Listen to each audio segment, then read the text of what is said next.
Hi, good day everyone. This is Vin. Welcome to NC Rizal Properties.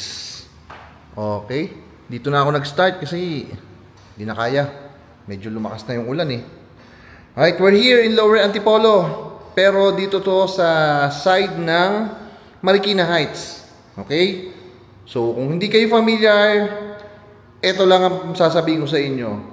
Kahit anong bagyo po ang dumaan, never kayong babahain dito sa area. Okay? So, yun lang. Baka kasi hindi kayo familiar dito sa Lower Antipolo na Marikina Heights side. Ayan.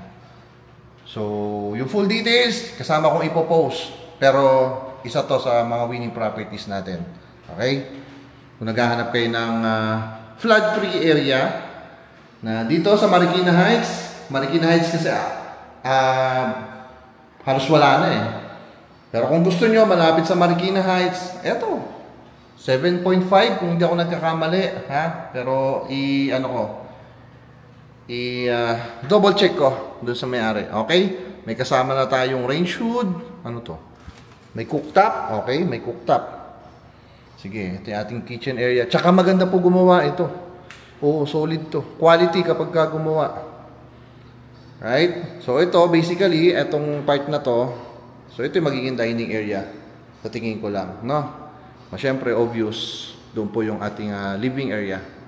Okay? Mamaya, pupwestohan ko ulit doon. Tapos dito, meron tayong full toilet and bath. Common full toilet and bath dito sa ating ground floor. Okay?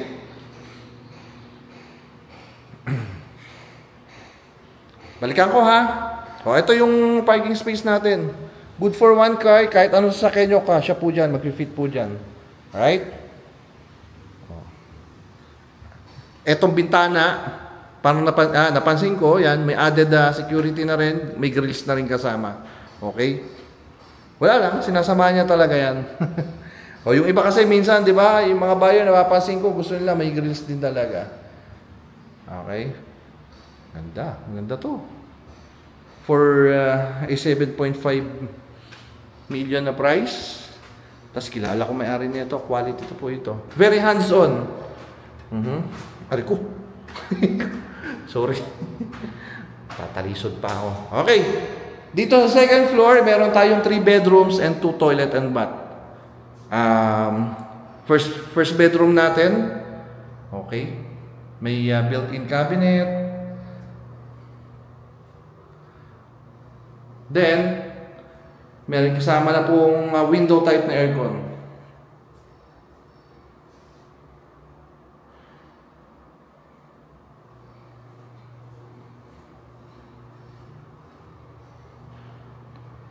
Second bedroom natin, almost the same lang, ganun lang din. Ayan, may kasama rin po siyang window type na aircon. Okay.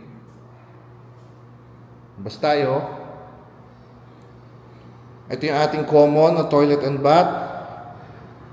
Para po doon sa 2 bedrooms natin.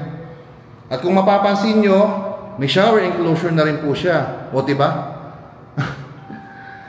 O, pasok tayo ng master's bedroom. Master's bedroom natin, may private bathroom. Ganon din. Naka-shower enclosure na rin po yan. Okay? Hindi na kayo gagastos para sa shower enclosure. Right? Then, ito yung space for the master's bedroom. And yung ating built-in cabinet. Kahit sa cabinet, kakaiba oh. Magaling. Okay, ito ano yan para sa balcony. Okay?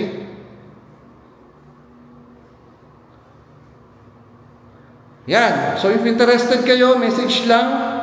Yung number ko, nandito na po sa screen. Okay?